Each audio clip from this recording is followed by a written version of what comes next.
ভালোবাসা আর পরিবারের সম্পর্কগুলো সময়ের সাথে ঠিক কিভাবে বদলে যেতে পারে আজ আমরা জোয়ান স্নো ডানকানসনের লেখা টু মাদার্স রিমেম্বার্ড কবিতাটির মধ্যে দিয়ে ঠিক এই বিষয়টাই বোঝার চেষ্টা করব। এটা এমন একটা গল্প যা আমাদের দেখায় কিভাবে একই জনে মানুষ সময়ের স্রোতে দুটো ভিন্ন সত্তায় পরিণত হন আর সেই পরিবর্তনের সাথে ভালোবাসা কিভাবে নিজেকে মানিয়ে নেয়। চলুন তাহলে শুরু করা যাক। দেখুন, কবিতাটা শুরুই হচ্ছে একটা অদ্ভুত কথা দিয়ে, একটা ধাঁধার মতো। কবি বলছেন তার নাকি দুজন মা ছিলেন, অথচ দুজনের নাম একই। শুনতে একটু অবাক লাগলেও এই স্ববিরোধিতাই কিন্তু পুরো কবিতার মূল সুরটা ঠিক করে দেয়, আর আমাদেরও যেন আমন্ত্রণ জানায় এই সুন্দর আর মর্মস্পর্শী সম্পর্কের গভীরটা বোঝার জন্য। তো কবিতার মূল ভাবনাটা কি? দুজন মা, কিন্তু নাম একটাই। চলুন দেখি কিভাবে একজন ব্যক্তি সময়ের পরিক্রমায় দুটো ভিন্ন মায়ের চরিত্রে আমাদের সামনে আসেন। আসলে এই কবিতাটা আমাদের একজন মায়ের জীবনের দুটো একেবারে আলাদা পর্বের গল্প বলে। প্রথম মা হলেন তিনি, যিনি সবসময় আগলে রাখতেন, পথ দেখাতেন। আর দ্বিতীয় মা হলেন তিনি, যিনি বয়সের ভারে একদম শিশুর মতো নির্ভরশীল হয়ে পড়েন। কবির সম্পর্ক কিন্তু এই দুজনের সাথেই ছিল, তবে দুটোর ধরন ছিল একদমই আলাদা। তাহলে প্রশ্ন হল, এই দুই মায়ের মধ্যে প্রথমজন কে ছিলেন? চলুন কবিতা আমাদের যেখানে নিয়ে যাচ্ছে সেই শৈশবের স্মৃতিতে একবার ঘুরে আসি, যখন মা ছিলেন শক্তি আর নির্ভরতার আরেক নাম। এই লাইনগুলোতে কবিতার মায়ের সেই মূল ভূমিকার কথা বলছেন, মানে তিনিই তো জীবনের উৎস। কবি বলছেন মা শুধু তাকে জন্মই দেননি, তার পুরো জীবনটা, তার ভবিষ্যৎটাও যেন তিনিই গড়ে দিয়েছেন। সোজা কথায় বলতে গেলে কবির চেহারার আদল, তার হাবভাব, এমনকি জীবনের যে প্রথম শিক্ষা, এই সবকিছুই যেন তার মায়েরই একটা প্রতিচ্ছবি। তার পুরো পরিচয়টাই তো মায়ের কাছ থেকে পাওয়া। আর এখানেই দেখুন মা মেয়ের সম্পর্কটা কি সুন্দরভাবে বদলে যাচ্ছে। মায়ের ভালোবাসা, তার দেখানো পথ, সেগুলো তো ছিলই, কিন্তু বয়স বাড়ার সাথে সাথে তাদের সম্পর্কটা যেন আরও সহজ, আরও বন্ধুত্বপূর্ণ হয়ে ওঠে। ওই যে মা মেয়ের একসাথে হাসাহাসির মুহূর্তগুলো, ঠিক সেরকম। কিন্তু এই সুন্দর ছবিটা, জানেন, চিরকাল একই রকম থাকেনি।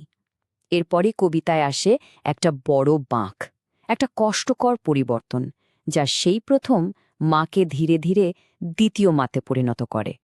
আচ্ছা, একবার ভাবুন তো, কি হয় যখন আমাদের খুব চেনা একজন মানুষ, যার ওপর আমরা পুরোপুরি ভরসা করি, তার সেই দৃঢ়তা, সেই পরিচিতিটাই ধীরে ধীরে ঝাপসা হতে শুরু করে?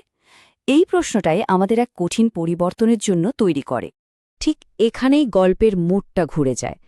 মায়ের মনটা যেন ঝাপসা হয়ে আসতে শুরু করে, হয়তো অসুস্থতা বা বয়স। আর কবি তখন বুঝতে পারছেন যে মাকে তিনি চিনতেন, তিনি যেন আস্তে আস্তে হারিয়ে যাচ্ছেন।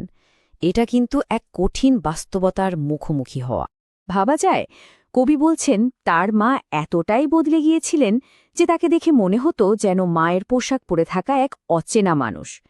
এই একটা কথাতেই কিন্তু পুরো কষ্টটা আর পরিবর্তনের গভীরতাটা বোঝা যায়। আর মায়ের এই পরিবর্তনের ফলে যা হলো, তা হলো সম্পর্কের ভূমিকাটা একেবারে পাল্টে গেল।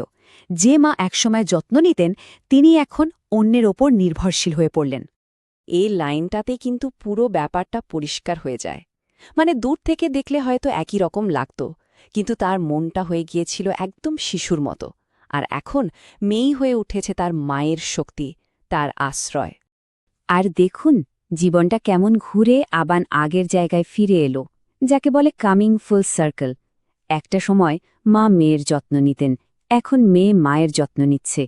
আর এভাবেই যেন একটা ভালোবাসার চক্র সম্পূর্ণ হচ্ছে, যা অতীত থেকে বর্তমান হয়ে ভবিষ্যতের দিকে এগিয়ে যাচ্ছে।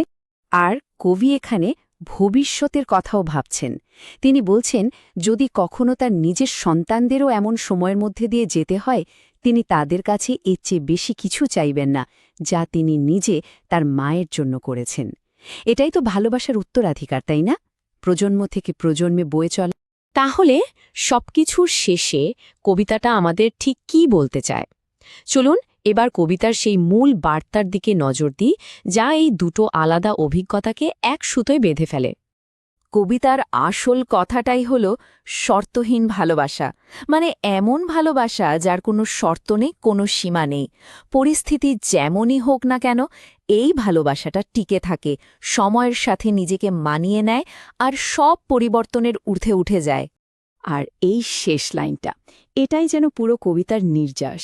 মা যখন শক্তিশালী ছিলেন তখনও, আর যখন তিনি শিশুর মতো নির্ভরশীল তখনও, দুটো রূপকেই ভালোবাসতে হবে, কারণ দুটো রূপেই তিনি ভালোবেসেছেন। এটা আসলে শুধু ভালোবাসা না, এটা সহানুভূতি আর দায়িত্বেরও একটা অনেক বড় শিক্ষা। দেখুন, এটা হয়তো একজন কবির ব্যক্তিগত গল্প, কিন্তু এর সাথে হয়তো অনেকেই নিজেদের জীবনের মিল খুঁজে পাবেন।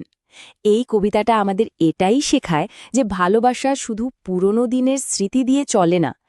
আসল ভালোবাসা হলো পরিবর্তনকে মন থেকে মেনে নেওয়ার ক্ষমতা। আর তাই শেষ প্রশ্নটা এটাই থেকে যায়, আমাদের চোখের সামনে যে মানুষগুলো একটু একটু করে বদলে যায়, তাদের আমরা কিভাবে ভালোবেসে যেতে পারি?